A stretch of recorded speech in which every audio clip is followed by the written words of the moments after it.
Your dog is lying beside you right now. You say one word, just one, and suddenly their entire world changes. Their ears lift, their eyes widen, their heart races.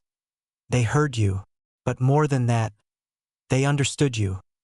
Not just the sound, the meaning, and what science just discovered about how dogs decode our language. It's going to change the way you speak to your best friend forever.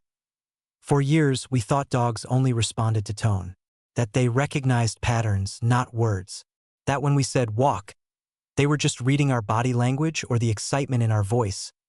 We were wrong. Dogs don't just hear us. They listen, and new research shows they're processing language in ways we never imagined, using the same part of their brain that you use to understand words. Right now that I end this video, we're breaking down 8 specific words your dog likely understands. Not commands, not tricks. Words. Words that carry emotional weight. Words that shape how your dog sees you, trusts you, and loves you. These aren't guesses. These are scientifically backed, behaviorally proven words that trigger recognition, emotion, and even decision-making in your dog's mind. Let's start with something that'll blow your mind. The science behind it all. Dogs don't just react to sounds. They attach meaning to them. Researchers at Lorand University in Hungary did something incredible. They put dogs inside fMRI machines, the same brain scanners used on humans, and played recordings of their owners speaking. What they found was stunning. Dogs use the same brain region as humans to process words. The same area that lights up when you hear your name, it lights up in your dog's brain when they hear theirs. They distinguish between familiar and unfamiliar words. They respond differently based on tone and meaning. Your dog isn't just hearing noise. They're decoding you. But here's the fascinating part. Dogs don't learn language the way we do. They don't study. They don't memorize. Instead, they build associations. They link sounds to outcomes, to feelings, to safety or joy or caution. And over time, certain words become emotionally charged, almost sacred. Let's explore 8 of them. Word #1. Say this word in any house with a dog, and you know what happens. Ears perk. Tails explode into motion. Paws scramble toward the door like their entire existence depends on it. But why does this one word hold so much power? It's not just routine. It's emotional anticipation. Dogs live for patterns. When walk consistently leads to leash time, fresh air, new smells, and bonding with you, their favorite person in the world, the word becomes a symbol, promise, a doorway to freedom. But here's the twist most owners miss. Dogs don't just respond to the word itself. They respond to the energy behind it.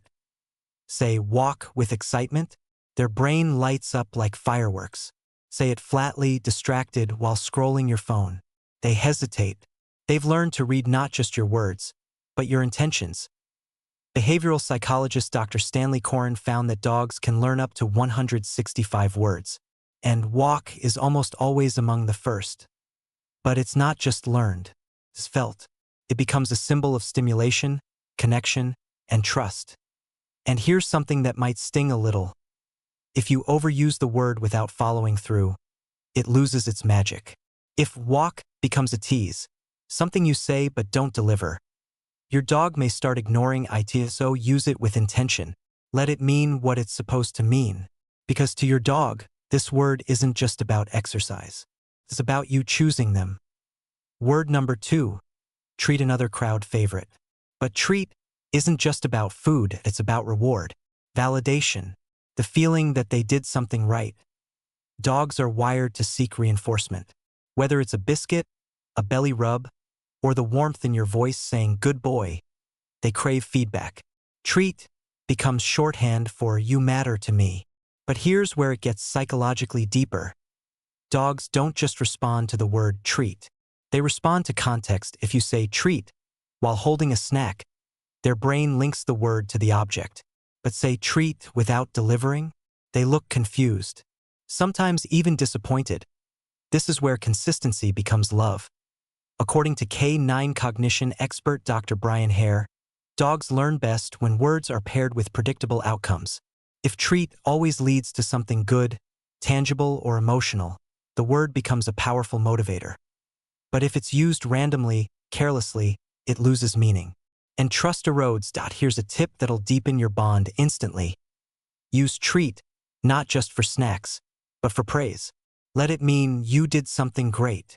That way, the word becomes a tool for emotional connection, not just a trigger for food. You've probably never noticed this before, but your dog can tell the difference. Word number 3. No. Now we enter more complicated territory. No is one of the most commonly used words in dog training, and one of the most misunderstood. Many owners assume dogs know what no means, that they understand the concept of wrong. They don't. Dogs don't think in terms of right and wrong. They think in terms of outcomes. When you say no, your dog isn't thinking, I made a mistake. They're thinking, something changed. The word becomes a cue for interruption, not guilt. But here's the key most people miss entirely. Tone matters more than the word itself. A calm no may be ignored. A sharp no grabs attention. And over time, dogs learn that no means stop what you're doing. But they need to know what to do instead. Dog behaviorist Victoria Stilwell emphasizes that no should always be followed by guidance. If you say no when your dog jumps on the couch but don't show them where to go, the word becomes confusing. Dogs need clarity. No should be paired with a clear alternative. Off. Go to bed. Come here. And here's the deeper truth that might make you rethink everything. Dogs don't respond well to punishment. They respond to structure. If no becomes a tool for fear, it damages trust. But if it's used as a gentle boundary, it builds understanding. Your dog doesn't want to disappoint you. They just want to know what you need. Word number 4. Good. This one might seem simple, but it's actually profound. Good is more than praise. It's affirmation. It tells your dog, you're safe, you're doing well, I'm happy with you. Dogs crave approval, not because they're people pleasers, but because they want to belong. In pack behavior, affirmation builds social bonds. And in human-dog relationships, good becomes a bridge between species. But here's what changes everything. Good works best when it's paired with emotion. A flat good means nothing. A warm, enthusiastic good, spoken with love, with eye contact, with presence, lights up your dog's brain like a sunrise. Studies show that dogs respond more strongly to praise than to food, especially when the praise comes from someone they trust. And here's something most owners completely overlook. Good can be used outside of training. Say it when your dog is resting calmly beside you. Say it when they greet you gently at the door. Say it for no reason at all, just because they're them. Let it be a constant thread of connection. That way, the word becomes a source of emotional safety, a reminder that they don't have to earn your love. They already have it. Word number 5. Their name. This might be the most powerful word of all. Your dog's name isn't just a label. It's a call to attention. It's the word that means you.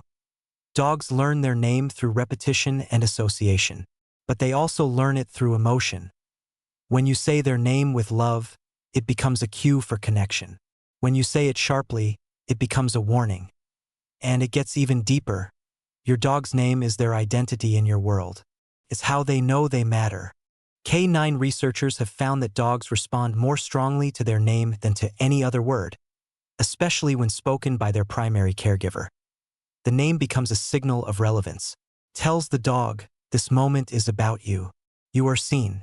You are loved. Here's a tip that could transform your relationship overnight. Use their name in positive moments. Don't let it become a cue for scolding. Don't say their name only when they've done something wrong. Let it be a word of belonging. That way, your dog doesn't just hear their name. They feel it. If you skip this, you might keep missing what your dog's been trying to tell you for years. Don't be the owner who never learns the signs. Your dog deserves better. Word number 6. Outside. For many dogs, outside is more than a location. It's liberation. Whether it's a backyard, a park, or just the front porch, the word outside often signals a shift from confinement to exploration. Dogs associate it with fresh air, new smells, the freedom to move and sniff and be. But what's fascinating is how quickly they learn to differentiate outside from other spatial cues. In homes where outside consistently leads to a door opening, dogs begin to anticipate the action before it happens.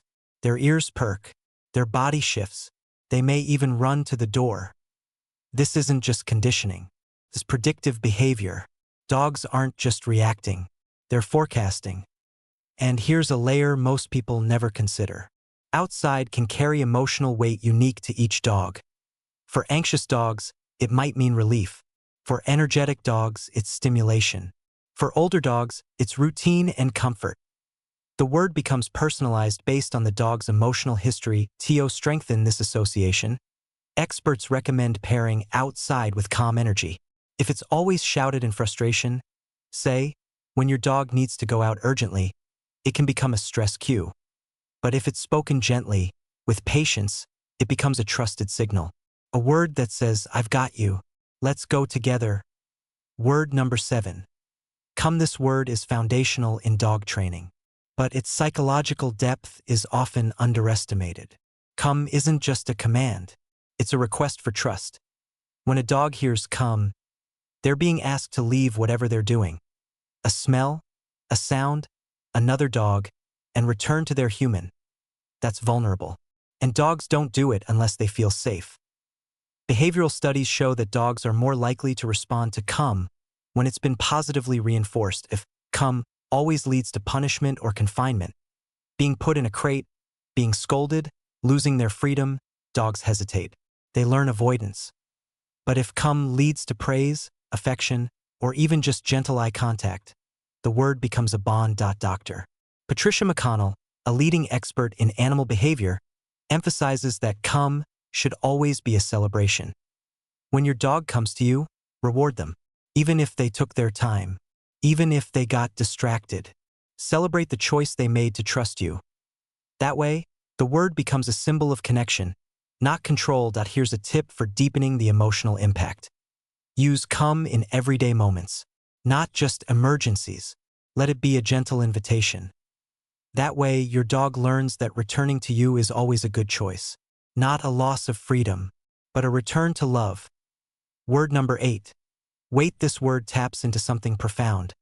Impulse control. And dogs are surprisingly good at it. Wait teaches dogs to pause, to hold back, to resist the urge to act immediately. And while it may seem simple, it's actually a sign of advanced cognitive processing. Dogs who understand wait are demonstrating delayed gratification, a skill linked to emotional regulation and trust. In training, wait is often used at doorways, during feeding, or before crossing streets. But its power goes beyond safety. It teaches dogs that patience leads to reward, that good things come to those who trust, and over time, the word becomes a cue for self-control. Canine cognition researchers have found that dogs who master wait tend to have stronger bonds with their owners. Why? Because the word requires trust. The dog must believe that something good is coming, and that their human will deliver. To reinforce wait, experts recommend using it with clear body language, a raised hand, steady eye contact, a calm tone. And when the dog succeeds, the reward should be immediate.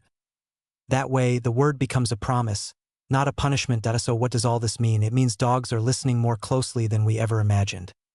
Not just to sounds, but to meaning, to emotion, to intention. They're decoding our words through patterns, tone, and trust. And the more consistent we are, the deeper the understanding becomes. But here's the most important takeaway, and this one's for you. Language is a bridge. And every time we speak to our dogs with clarity and care, we strengthen that bridge. We move from commands to conversation, from control to connection. Dogs may not speak English, but they speak emotion. They speak energy. They speak love. And when we choose our words wisely, when we use them with intention and warmth, they respond in ways that go far beyond obedience. They respond with trust. So the next time you say walk, treat, no, good, or their name, remember this: you're not just talking, you're building a relationship, one word at a time. And that, more than anything, is what dogs truly understand.